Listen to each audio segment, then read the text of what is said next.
बिस्मिल्लाहिर्रहमानिर्रहीम। अस्सलामु अलैकुम वरहमतुल्लाहि वबरकातुहू। जब कभी कब्रिस्तान से गुजरो तो 30 बार ये कलमात ज़रूर पढ़ लिया करो कि कब्रिस्तान में मदफून मुर्दों को इतना अजर मिलेगा कि मुर्दे चुनते चुनते थक जाएंगे। हदीस शरीफ में है कि मुर्दा कब्र में ऐसा है जैसे कोई शख्स पानी में डूब रहा हो और मदद के लिए फरियाद कर रहा हो। मुर्दा हर वक्त अपने माँ बाप, भाई बहन या औलाद और दोस्त वगैरह अपने पसमानगान से दुआए खैर और फातिहा का मुंतज़िर रहता है। जब उसको उसके पसमानदगान की तरफ से कोई तोहफा यानी सवाब पहुंचता है तो वो उसके लिए तमाम दुनिया और जो कुछ दुनिया में है से महबूब व मरगूब होता है, और अल्लाह ताला उसके रिश्तेदारों की दुआए खैर के सवाब को कब्रिस्तान वालों पर पहाड़ों के बराबर दाखिल फरमाता है। एक हदीस है जिसका मफहूम कुछ इस तरह है कि रसूलुल्लाह सल्लल्लाहु अलैहि वसल्लम ने इरशाद फरमाया कि अल्लाह ताला की तरफ से कब्रों पर एक फरिश्ता मुतय्यन है।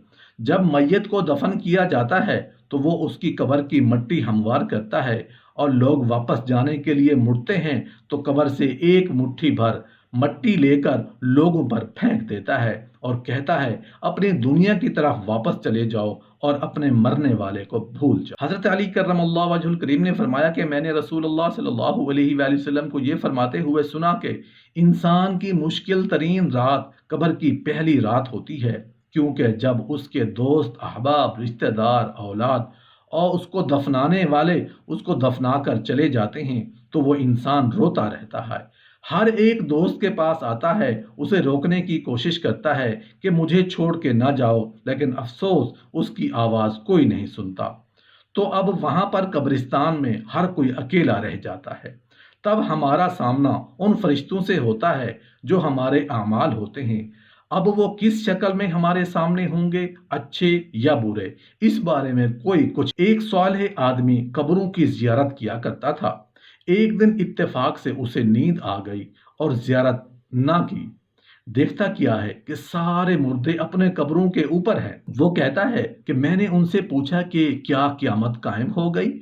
उन्होंने कहा कयामत तो कायम नहीं हुई, लेकिन 30 बरस का अरसा गुजरा जब हजरत साबित बनानी रहमतुल्लाह अलैह 30 बार ये कलमात पढ़कर उसका सवाब हमें बख्श गए थे।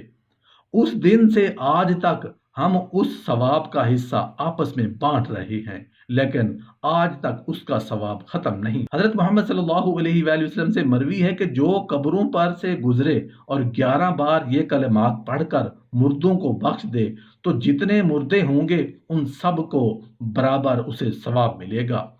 हजरत अबू हुरैरा रज़ियल्लाहु अन्हु की रिवायत है कि नबी करीम सल्लल्लाहु अलैहि वसल्लम का फरमान है, मोमिन कब्र में सब्ज बाग में रहने वाला होता है, उसकी कब्र 70 हाथ वसी कर दी जाती है और उसमें 14वीं के चांद जैसी रोशनी कर दी जाती है। तो जब कब्री कब्रिस्तान से गुजरें तो 30 बार ये कलिमात पढ़ लिया करें। मुबारक और बाबरकत कलिमात ये हैं, बिस्मिल्लाहिर्रहमानिर्रहीम, कुल हुवल्लाहु अहद, अल्लाहुस समद, लम यलिद वलम यूलद वलम यकुल लहू कुफुवन अहद। एक नेक औरत का वाकया कुछ इस तरह बयान किया गया है कि वो बड़ी कसरत से इबादत करने वाली थी। जब उसका इंतकाल होने लगा तो उसने अपना सर आसमान की तरफ उठाया और कहा, ऐ वो ज़ात जो मेरा तोशा और ज़ख़ीरा है और उसी पर मेरी ज़िंदगी और मौत पर भरोसा है, मुझे मरते वक्त रुसवा न कीजियो और कब्र में मुझे वहशत में न रखियो। जब वो इंतकाल कर गई तो उसके लड़के ने ये एहतमाम शुरू कर दिया कि हर जुमा को वो माँ की कब्र पर जाता और कुरान शरीफ पढ़कर उसको सवाब बख्शता और उसके लिए सब कब्रिस्तान वालों के लिए दुआ भी करता। एक दिन उस लड़के ने अपनी माँ को ख्वाब में देखा और पूछा, प्यारी माँ आपका क्या हाल है। माँ ने जवाब दिया, मौत की सख्ती बड़ी सख्त चीज है, मैं अल्लाह की रहमत से कब्र में बड़ी राहत से हूँ। रेहान मेरे नीचे बिछी हुई है, रेशम के तकिए लगे हुए हैं, कयामत तक यही बर्ताव मेरे साथ रहेगा। बेटे ने पूछा, कोई खिदमत मेरे लायक हो तो कहिए। उसने कहा कि तू हर जुमा मेरे पास आकर कुरान पाक पढ़ता है, इसको ना छोड़ना। जब तू आता है तो सारे कब्रिस्तान वाले खुश होकर मुझे खुशखबरी देते हैं कि तेरा बेटा आ गया। मुझे भी तेरे आने की बड़ी खुशी होती है और उन सब को भी बहुत खुशी होती है। वो लड़का कहता है कि मैं उसी तरह हर जुमा एहतमाम से जाता।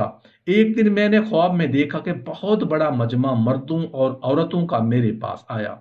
मैंने पूछा, तुम कौन लोग हो, क्यों आए हो? वो कहने लगे, हम फलां कब्रिस्तान के आदमी हैं, हम तुम्हारा शुक्रिया अदा करने आए हैं। तुम जो हर जुमा को हमारे पास आते हो और हमारे लिए दुआए मगफिरत करते हो, उससे हमको बड़ी खुशी होती है। उसको जारी रखना। उसके बाद से मैंने और भी ज्यादा एहतमाम करना शुरू कर दिया। हजरत अबादा बिन साबित रज़ियल्लाहु अन्हु ने फरमाया, जब तहज्जुद के वक्त कुरान करीम पढ़ने वाला फौत होता है, नहलाने वाले उसे गुस्ल दे रहे होते हैं तो कुरान उसके सरहाने आता है। जब गुस्ल दे देते हैं तो उसके सीने और कफन के दरमियान आ जाता है। जब कब्र में रखा जाता है और मुनकर नकीर आ जाते हैं तो कुरान उसके और फरिश्तों के दरमियान आ जाता है। फरिश्ते कहते हैं कि पीछे हट जाओ, हमें सवाल करने दो। कुरान कहता है, बाखुदा मैं उससे अलग नहीं हूँगा। फरिश्तों से कहता है, अगर तुम्हें कोई हुक्म मिला है तो तुम जानो। फिर अपने पढ़ने वाले की तरफ देख कर कहता है, मुझे जानते हो? वो कहता है, नहीं। कुरान कहता है, मैं वही कुरान हूँ जिसने तुझे रात भर जगाए रखा और दिन को प्यासा रखा, तेरी ख्वाहिशात कानों और आंखों को रोके रखा। अब तुम देखोगे मैं तुम्हारे लिए एक सच्चा दोस्त साबित होऊंगा।